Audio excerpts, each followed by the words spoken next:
Halo guys, kami dari kelompok 1 ingin memaparkan materi about capital budgeting and estimating cash flow.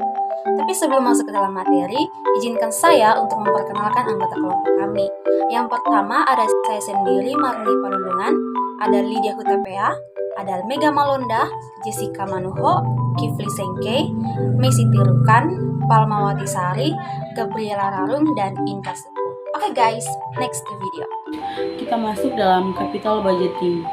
Penganggaran modal atau capital budgeting adalah istilah penganggaran modal yang digunakan untuk melukiskan tindakan perencanaan dan pembelanjaan pengeluaran modal seperti untuk pembelian equipment baru, untuk memperkenalkan produk baru, dan untuk memodernisasi fasilitas pabrik.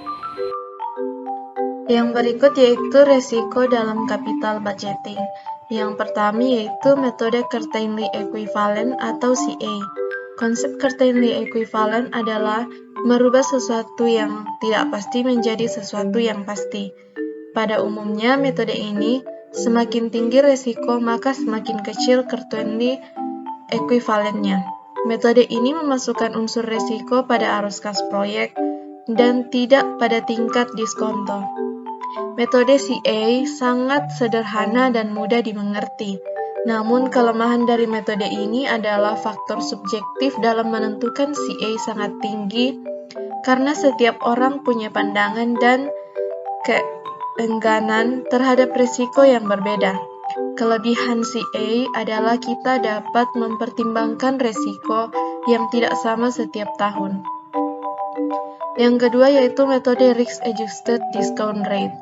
Metode Risk Adjusted Discount Rate memasukkan unsur resiko ke dalam discount rate.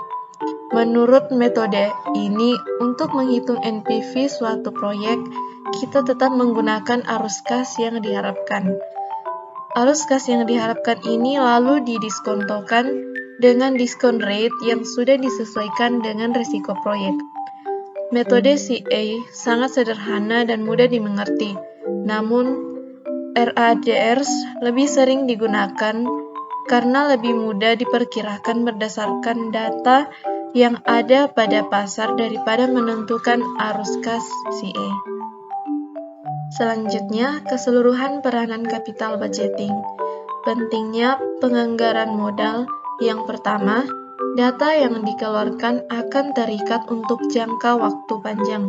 Yang kedua, investasi dalam aktiva tetap menyangkut harapan terhadap hasil penjualan di waktu yang akan datang. Ketiga, pengeluaran dana untuk keperluan tersebut biasanya meliputi jumlah yang besar. Keempat, kesalahan dalam pengambilan keputusan pengeluaran modal tersebut akan berakhir panjang dan sulit diperbaiki. Kelima, penganggaran modal yang efektif akan menaikkan ketepatan waktu dan kualitas dari penambahan aktiva. Dan yang terakhir, pengeluaran modal sangatlah penting. Berikut yaitu klasifikasi proyek. Yang pertama, replacement atau perawatan bisnis mengganti peralatan yang rusak. Yang kedua, replacement, pengurangan biaya mengganti peralatan yang sudah ketinggalan zaman sehingga mengurangi biaya. Yang ketiga, ekspansi produk atau pasar yang sudah ada. Pengeluaran untuk meningkatkan output produk yang sudah ada atau menambah toko. Yang keempat, ekspansi ke produk atau pasar yang baru. Kelima, proyek keamanan atau lingkungan. Keenam, penelitian dan pengembangan. Dan yang terakhir, kontrak untuk menyediakan produk atau jasa pada customer tertentu. Selanjutnya ada keseluruhan peranan capital budgeting terbagi menjadi dua. Yang pertama, tahap-tahap penggerakan modal. Yang kedua, manfaat penggerakan modal. Yang pertama, tahap-tahap penggerakan modal. Di sana adalah biaya proyek harus ditentukan. Yang kedua, manajemen harus memperkirakan aliran kas yang diharapkan dari proyek termasuk nilai akhir aktiva. Yang ketiga, risiko dari aliran proyek kas harus diestimasi atau memakai distribusi probabilitas aliran kas. Yang keempat, dengan mengetahui risiko dari proyek, manajemen harus menentukan biaya modal atau cost of capital yang tepat untuk mendiskusikan aliran kas proyek. Yang kelima, dengan menggunakan nilai waktu uang, aliran kas masuk yang diharapkan digunakan untuk memperkirakan nilai aktiva. Dan yang terakhir ada nilai sekarang dari aliran kas yang diharapkan dibandingkan dengan biayanya. Kemudian ada manfaat penggerakan modal. Yang pertama, untuk mengetahui kebutuhan dana yang lebih terperinci karena dana yang terikat jangka waktunya lebih dari 1 tahun. Yang kedua, agar tidak terjadi over investment atau under investment. Yang ketiga, dapat lebih terperinci teliti karena dana semakin banyak dan dalam jumlah yang sangat besar. Dan yang terakhir, mencegah terjadinya kesalahan dalam decision making. Apa itu estimasi arus kas? Nah, estimasi arus kas pada suatu proyek merupakan bagian penting dari evaluasi proyek dan modal penganggaran. Jika suatu proyek perlu diterima untuk menambah nilai pada investasi, maka arus kas perkiraan adalah sumber utama untuk mengevaluasi proyek dan kemudian membuat modal yang dibutuhkan alokasi. Nah, berdasarkan proyek dan aktivitas terkaitnya, perusahaan dapat memperkirakan arus kasnya dan mengevaluasi proyek apakah proyek dapat diterima untuk dilaksanakan. Berikutnya prinsip dasar estimasi arus kas proyek.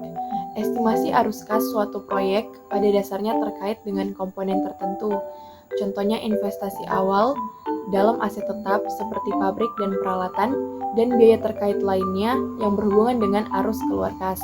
Penyisihan untuk modal kerja atau investasi dalam, arus kas dari operasi atau arus masuk, dan arus kas terminal disebut sebagai likuidasi proyek pada akhir umur ekonomisnya, umumnya dikenal sebagai nilai sisa proyek.